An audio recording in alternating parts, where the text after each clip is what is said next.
just gonna turn this around because it's sort of like spoils the vibe. Hi friends, and welcome back to my YouTube channel. So for today's video, I sort of wanted to talk about the 24 books that I'm going to read before the end of 2024.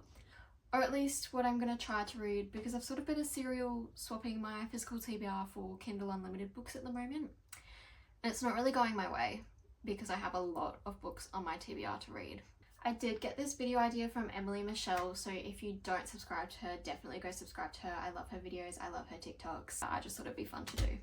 So what I'm going to do is I'm going to go through all the books and just tell you a little bit about them. I'm not going to go into too much detail, but yeah, we're just going to roll with it. Just going to see how it goes. This is in no particular order, by the way. This isn't like an order I want to read these books in. I'm definitely a mood reader. So I'll just get to these books when I get to them, which could potentially be never. So the first book is The Games Gods Play by Abigail Owen. I was kindly sent a little PR package from Harlequin Publishing for this book, and I am so excited to read it. Greek gods, Hades, / Hunger Games, and there's like a little some trials or something like that, and it's a bit of romantasy, enemies to lovers. How could you not want to read this? This one isn't released yet. I'll put in a little text box which says when this book releases, but yeah, I am super excited to read this one. And I feel like it's going to be such an easy read for me because it just has everything that I love in a book. Next I have Dance of Thieves by Mary E. Pearson. I have heard so many great things about this book. It's in a duology. The second one's called Vow of Thieves or something like that. I can't remember. But this is the first book in the duology. I've heard so many people rave about this. I've heard my friend Freya has raved about this a lot and she says she loved it, and we have really similar book taste, so I'm sure I'll love it too. This is also like a fantasy enemies to lovers, and it just sounds really good. Sounds like a really interesting plot, so yeah, I can't wait to get to this one. Next I have Chain of Gold by Cassandra Clare. No one hate me, I've never read a Cassandra Clare book. Like, I'm sorry, I really do apologize, but here I am, I'm gonna do it. I have heard so many great things about this trilogy. I think it's a trilogy. Cassandra Clare has so many different series, I genuinely get a little bit confused about what's what and what's in which world. I think this trilogy is set in like a Regency era, which I love. I can't wait to read this. Regency, enemies to lovers, fantasy, I'm sold. Say less. Can't wait. Sounds like my new obsession. It is really hot today in Brisbane. It's supposed to be winter and it's like 33 degrees. And I'm struggling. Next I have Raelia by Lynette Noni. This is the second book in the Madoran Chronicles series. I read Akane, which is the first book, I think last month or the month before. I pretty much went out and bought the rest of the series because I was convinced I am going to be obsessed.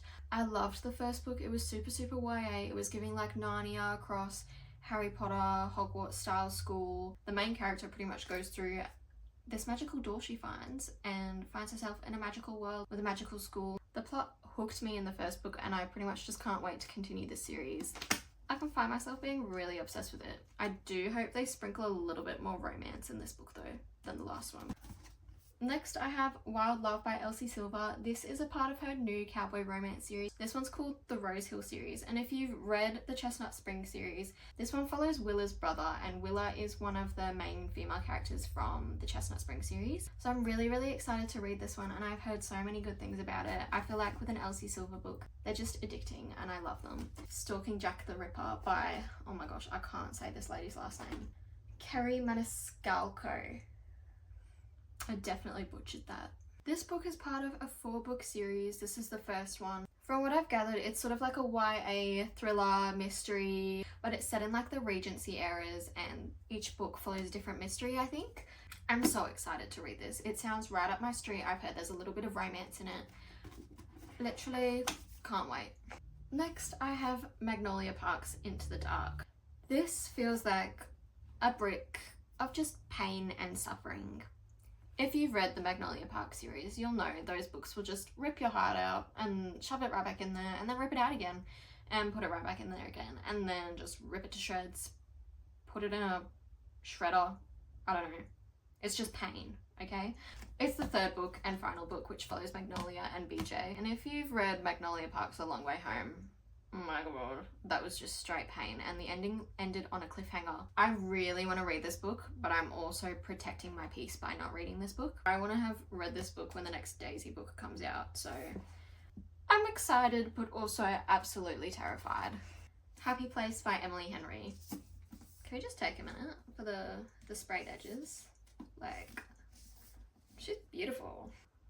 This one I'm also really scared to read because of the amount of hype that this book has. I've heard so many people say this is their favourite Emily Henry book. I've sort of been waiting for summer to read this book just because I feel like that is the season I need to be in to read this book. This is a summer book. You can't read it in winter. I sort of want the pain and suffering that comes with this book. Next, I have Finale, which is the third book in the Caraval trilogy by Stephanie Garber. I read Caraval and Legendary at the start of this year, and I just haven't gotten around to Finale yet. I actually think I started this and then stopped reading it. Yeah, I got 14 pages in and then I stopped reading it just because I felt like I wasn't in the mood. If you ever heard of Once Upon a Broken Heart, this is a series which is meant to come before that.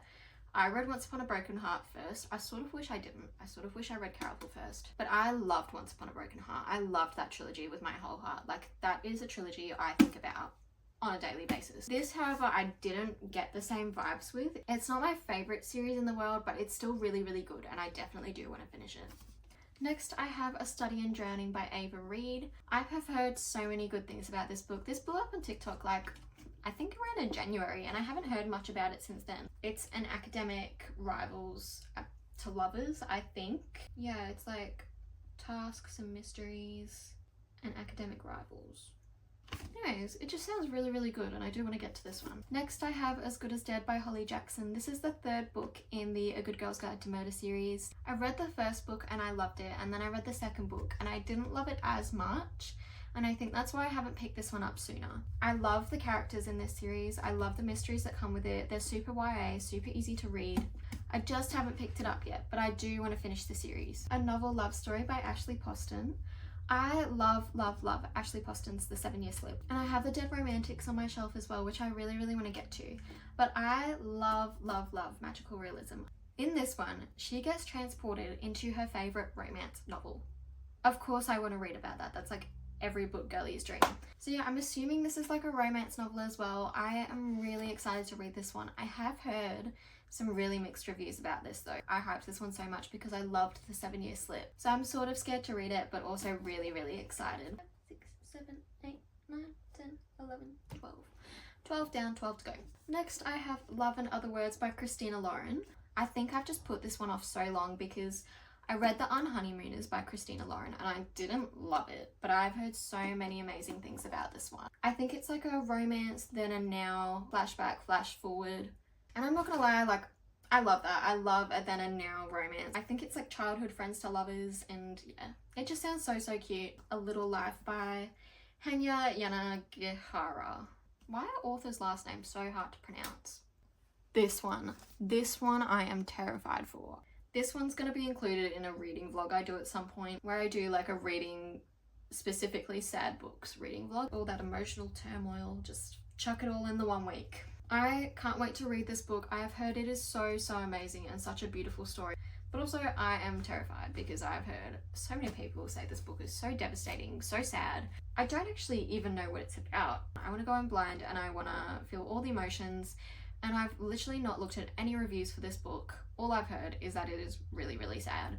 Next, I have Vicious by V.E. Schwab. I have never read a V.E. Schwab book, and I'm really excited to read this one because I've heard so many people rave about his writing, and the plot of this one just sounds so interesting. And I've never read a book which is about superheroes before. I've read about fantasy books, but not like powers and superheroes, I guess. And Immortal Dark by Tigist Germa. This one's a vampire novel. I think it's actually by an Australian author. I kindly got sent this by Hachette Publishing, and I am so excited to read it. I saw so many people getting these arcs and loving this book, so I'm invested. I can't wait. The main character infiltrates like a university, so it's also set in a school. It's also, I think it's a romance as well. Enemies to lovers. Say less. So I have The Nightingale by Kristen Hanna. This one I believe is set in World War II and is about two sisters. I've heard it is also really sad and devastating, and I also just see people cry about this book. But I've also heard it is such an amazing story. I've never read a Kristen Hanna book, but I feel like once I read this one I'm just going to want to read all her books. The Score by Elle Kennedy. This is the third book in the Off-Campus series. These are just cute little hockey romances. They've got different tropes all through the books. I really enjoy these when I'm in a little bit of a slump and I need something quick and easy to read. They're just super cute little easy spicy hockey romances. Next I have House of Earth and Blood by Sarah J Maas. This is the first book in the Crescent City series. I'm just scared of the size of this. I've heard it can be really slow and there's a lot of world building in the first half of the book and you really just have to get through it in order to get to the good bit. So I guess that's why I haven't picked this one up yet, because I loved ACOTAR, I loved Throne of Glass, literally two of my favourite fantasy series ever. Next I have One Dark Window by Rachel Gillig. I'm just going to stop saying their last names at this point. But I've heard so many good things about this duology. This is the first book in the Shepherd King duology. I am really excited to read this one. Heard so many people on BookTok rave about it, and the plot just sounds really interesting and a little bit different to what I've ever read before. Next I have The Prison Healer, which is the first book in the Prison Healer trilogy. This is by Lynette Noni as well, and ever since I read Akane, I'm like, okay, I'm hooked on your writing. I'm just gonna read every single series that you've ever written. I think it's fantasy, enemies to lovers as well. The blurb on the back doesn't really give away too much to the book, but I've heard a lot of people rave about this series and I do really want to read it. I don't really have much else to say about this one because I'm pretty much going in blind. I don't really know much about the plot or what it's about, but I've heard it's really good. Crooked Kingdom by Leigh Bardugo. This is the second book in the Six of Crows duology. Oh my god, I loved Six of Crows. That is probably one of my top fantasy books I've read this year. Love the plot, love the characters, found family, bit of romance. What else do you need in a fantasy book? There was a bit of a plot twist at the end of Six of Crows, so I'm really excited to get to this one and I'm definitely going to get to it soon. I just need to put aside a bit of time where I can properly binge this book and I need to know what happens. Next I have Belladonna by Adeline Grace. Pretty much all of these books are BookTok books and that's how I've come across them. That is literally where I get every single book recommendation ever. This one I've heard is a bit of a thriller, a bit of a mystery as well as a romance. I also think it's set in like Regency times. It just sounds really good and I've heard so many people love this book and I can't wait to read it. And the 24th book that I want to read in 2024 is The Final Empire by Brandon Sanderson. Also really scared to read this one. This is a high fantasy novel from what I've heard, and I'm sort of scared to read high fantasy because I feel like I'm not going to understand anything. So that is sort of why I've put this one off. Brandon Sanderson is the king of fantasy novels and I feel like this series is probably the best way to start. A lot of fantasy on my TBR at the moment. So yeah, that is my sort of priority TBR for the rest of the year. Those are the 24 books that I want to read before the end of 2024. There's a lot of fantasy, a few romances, and that's it. Obviously they're the two genres I go for the most. Hopefully you will see me reading a few of these in a few reading vlogs in a few weeks. If you made it to the end of this video, thank you so much for watching. If you liked this video, don't forget to like and comment, and if you want to see more videos like this, don't forget to subscribe, and I'll see you guys next time.